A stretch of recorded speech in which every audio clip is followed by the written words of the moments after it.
নমস্কার, শুরু করছি ঘোষাল নামা। আপনাদের সঙ্গে রয়েছি আমি ইন্দ্রাণী। আমার সঙ্গে রয়েছেন মুখ্য রাজনৈতিক বিশ্লেষক জয়ন্ত ঘোষাল।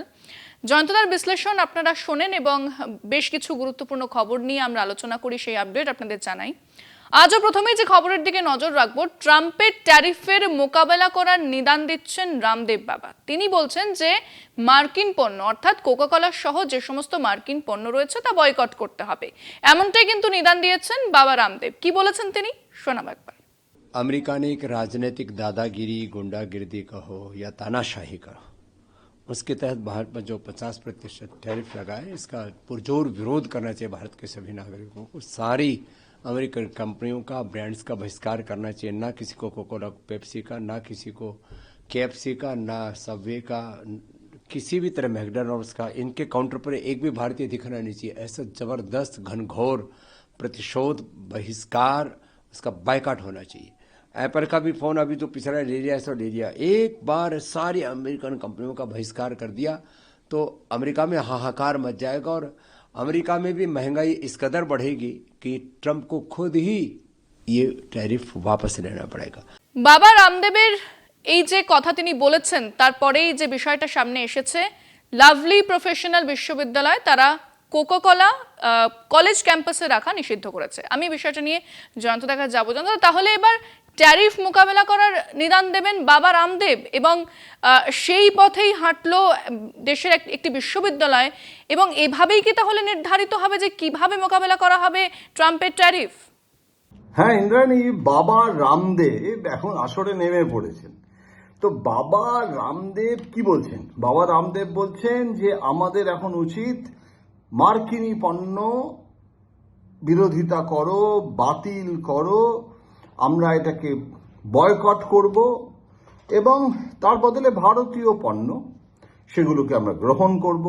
অনেকটা সেই স্বাধীনতা সংগ্রামের সময় যেরকম বিদেশি মানে পণ্য বর্জন করা, এবং মনে আছে তো সেই সব কাহিনী, মানে আমরা তো আর চোখে দেখিনি, কাহিনী বলবো, যে সমস্ত বিদেশি মানে ব্রিটেনের সব জামা কাপড় আগুনে নিক্ষেপ করা, দেশবন্ধু চিত্তরঞ্জন দাস এত বড় ব্যারিস্টার, সেই সমস্ত বিদেশি দ্রব্য বর্জন করছে, সমস্ত ভারতের তৈরি কাপড় পরছে। সেই রকম একটা ইউফোরিয়া মার্কিন যুক্তরাষ্ট্রের বিরুদ্ধে, ট্রাম্পের বিরুদ্ধে আমরা যদি গড়ে তুলি, এবং এমনকি কোকাকোলাটা রামদেব যে বলছেন, কোকাকোলাটা পানীয়, এবং রামদেবেরও প্রোডাক্ট যেগুলো, সেগুলোকে এই সময় রামদেবও সেগুলোকে প্রমোট করবেন। তিনি তো ব্যবসাও করেন, তিনি কর্পোরেট সাধু, সুতরাং এখানে তার অনেক পানীয়ও আছে, যেরকম ফ্রুটি, আমরা ম্যাঙ্গো ড্রিঙ্ক, এ সমস্ত প্রচুর, আমি তো মানে লিচু থেকে শুরু করে আম, অনেক রকমের সব ড্রিঙ্ক আছে, লেবুর রস, হ্যাঁ। তো এই সমস্ত আমরা রামদেবের প্রোডাক্টের কথা আছে। রামদেব তো নিজের প্রোডাক্টের কথা বলছে না, দেশীয় পণ্য। তো এখন এই পরিস্থিতিতে কোকাকোলা মানে এমন একটা, কোকাকোলা হচ্ছে একটা সিম্বল। আজকে সেই কোকাকোলা নেই, কিন্তু ভারতে কিন্তু anti Coca-Cola movement was a very popular movement. George Fernandes, তিনি একটা মানে সেই সময় একটা সাংঘাতিক জনপ্রিয় কর্তৃত্ব এবং নেতৃত্ব তৈরি হয়েছিল শুধু কোকাকোলা বিরোধী আন্দোলনের মধ্যে দিয়ে। কোক, এখন এই যে অ্যান্টি কোক মুভমেন্ট, এটা তখন লোহিয়াপন্থী, বামপন্থী কমিউনিস্টরা এবং ইউএস ইম্পেরিয়ালিজমের বিরুদ্ধে, মার্কিন সাম্রাজ্যবাদের বিরুদ্ধে। তারপরে হয়েছিল কি, আর্থিক উদারীকরণ হলো তো, এবং নরসিমা রাওয়ের সময় 91, সেই সময় আর্থিক উদারীকরণ আমাদের অ্যান্টি আমেরিকানিজমকে অনেক লঘু করে দেয়। তখন সমস্ত নতুন ছেলেমেয়েরা, নবীন প্রজন্মের ছেলেমেয়েরা, তারা আমেরিকা মুখী হলো, তারা পড়তে যাচ্ছে, চাকরি করতে যাচ্ছে। সেই ট্র্যাডিশন কিন্তু এখনো চলেছে। এখনো আমাদের মার্কিন যুক্তরাষ্ট্রে, বরং ট্রাম্প আসার পরে এই ইন্টারন্যাশনাল স্টুডেন্টদের যে সমস্ত অভিবাসন একটা বিরাট ঝামেলা তৈরি করে দিয়েছে। তো এই নিষেধাজ্ঞা, এই যে শুল্ক যুদ্ধ, তার মধ্যে তো H1 ভিসাও তার সাথে যোগ করেছে ট্রাম্প, এবং নাগরিকত্বের ব্যাপারে, ভিসার ব্যাপারে সব মিলিয়ে একটা ভারত বিরোধী চূড়ান্ত অবস্থান। এখন এখানে মূল প্রশ্নটা হচ্ছে যে তাহলে আমরা কি করব? আমরা এই যে রামদেব যেটা বলছে, রামদেবের কথা শুনে বিশ্ববিদ্যালয়, কোন একটি বিশ্ববিদ্যালয়ে তারা মানতে শুরু করেছে রামদেবের কথা। তাহলে প্রশ্ন উঠেছে যে তাহলে বিজেপি এবং আরএসএস তারা কি, তাদের কাছে কি মানে এখন রামদেব খুব ইম্পর্টেন্ট, রামদেবের কাছে কি তারা শরণাপন্ন হচ্ছে?